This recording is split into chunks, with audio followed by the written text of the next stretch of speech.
ওয়ালাইকুম আসসালাম রহমতুল্লাহি বারাকাতুহু। জি মোহতারাম আব্দুল হাফিজ ভাই, বারাকাল্লাহ ফিক। শুনলাম বড় ছেলে আপনার দেশে যাচ্ছে, তো জোহর টাইম বের হলে জোহর আসর একসাথে পড়তে পারবে কিনা, জোহর আসর একসাথে জমা করে পড়তে পারবে কিনা, এটা একটা প্রশ্ন। আর একটা প্রশ্ন ছিল, যারা হেঁটে হেঁটে আসে মসজিদে, তার মানে তাদের দাঁড়িয়ে থাকার ক্ষমতা আছে, কিন্তু এরপরে মসজিদ যখন আসে চেয়ারে বসে নামাজ পড়ে, দাঁড়ায় না, ক্যামটা করে না, চেয়ারে বসে নামাজ পড়ে। আর রুকু করার সময় হাতটা সামনের দিকে বাড়িয়ে দেয়, দিয়ে হাতের উপর সিজদা করে রুকু করে। তো এটা কেমন হলো? প্রথমত আপনার ছেলের বিষয়টা বলবো যে রাসূল সাল্লাল্লাহু আলাইহি ওয়াসাল্লাম যতক্ষণ নিজের এলাকা ছেড়ে না গিয়েছেন, নিজের শহর না ছেড়েছেন, ততক্ষণ উনি কসর করেননি।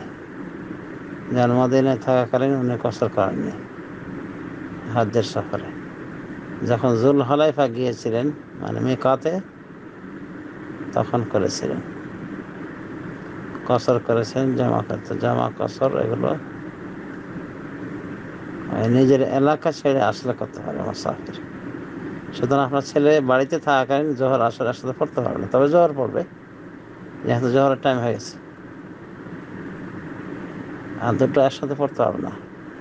তবে যদি এয়ারপোর্ট দূরে হয়, যে এলাকায় বসবাস করেন ওই এলাকায় না হয়, দূরে ভিন্ন অঞ্চলে হয়, তাহলে সেখানে জোহর আসর একসাথে পড়ে রওনা দিতে পারতেন। কিন্তু বাড়ি থেকে রওনা দিলে জোহর আসর একসাথে কসর করার নিয়ম নাই। তো এই হলো কথা, বা এটা সফরের সুন্নত নাই। একবারে সফরে ঢুকে যাওয়ার পর, বাড়ি থেকে চলে যাওয়ার পর, ভিন্ন এলাকায় যাওয়ার পরে, ভিন্ন অঞ্চলে যাওয়ার পর শুরু হয়ে যাবে কসর যাত্রা। কসর অনুভাবে দুই নামাজ জমা করা, জোহরকে আসরের সাথে, বা জোহরের সাথে আসর, মাগরিবের সাথে এশা, বা এশার সাথে মাগরিব, মানে যেটা জামা তাকদিম তাখির বলা হয়, করতে পারবে। যদিও জামা করাটা আবশ্যক রাখা হয়নি মুসাফিরের জন্য, কষ্টসাধ্য না হলে, কষ্টকর না হলে ওয়াক্তের নামাজ ওয়াক্তেই পড়ার চেষ্টা করবে। আল্লাহ করলে হার মুসাফির জামা করতেই পারে, যখন সফরে অলরেডি সে চলে যাবে, সফররত থাকবে। আর যে বাসা এখনো ছাড়েনি বা বাসাতেই রয়েছে, বাসা থেকে যখন বের হয় ওই সময় জামাও নাই, কসরও নাই।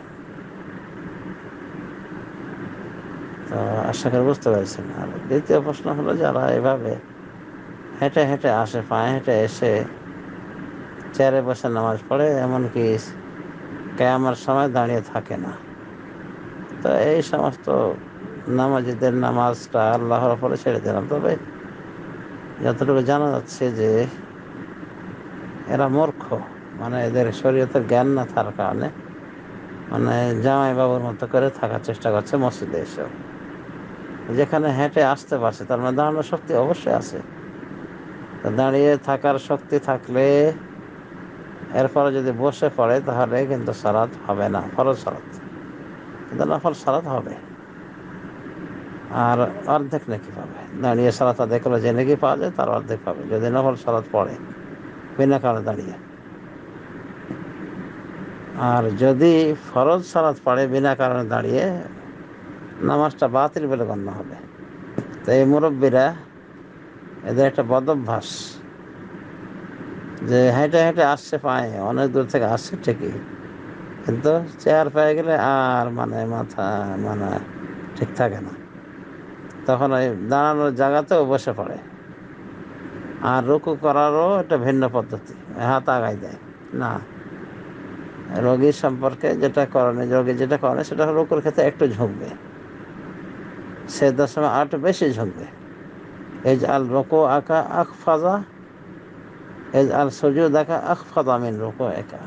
বলছে, তোমার সেজদাকে বেশি ঝুঁকিয়ে রাখবে, সেজদায় মাথা বেশি ঝুঁকিয়ে দেবে রুকুর থেকে। রুকুতে মাথা নিচু করবে, তবে সেজদার মতো বেশি নিচু করবে না। রুকুতে মাথা নিচু করবে মিডিয়াম ভাবে। তো এখানে বলেন তো নবী সাল্লাল্লাহু আলাইহি ওয়াসাল্লাম হাত বাড়িয়ে দিতে হয় বসে থাকলে, হাওয়াতে হাত বাড়াবে? তো এটা ঠিক না। অবশ্য আমাদের হানাফিদের ভেতরে এগুলো পাওয়া যায়, মনে হয় ওদের মাযহাব আছে কিনা আল্লাহ ভালো জানে। এটা যা হোক, বাতিল সালাত। এক কথায় দাঁড়িয়ে সালাত আদায় করার সামর্থ্য থাকলে বসে সালাত আদায় করতে পারবে না বিনা কারণে, একমাত্র নফল সালাত ছাড়া। আর রুকু করাও সঠিক নয় ওইভাবে, হাতের উপরে রুকু করা, আর মাথা ঝুঁকিয়ে রুকু করবে এবং সেজদাতে আরো বেশি ঝোঁকাবে। এইভাবে রুকু সেজদা করবে রোগী ব্যক্তি।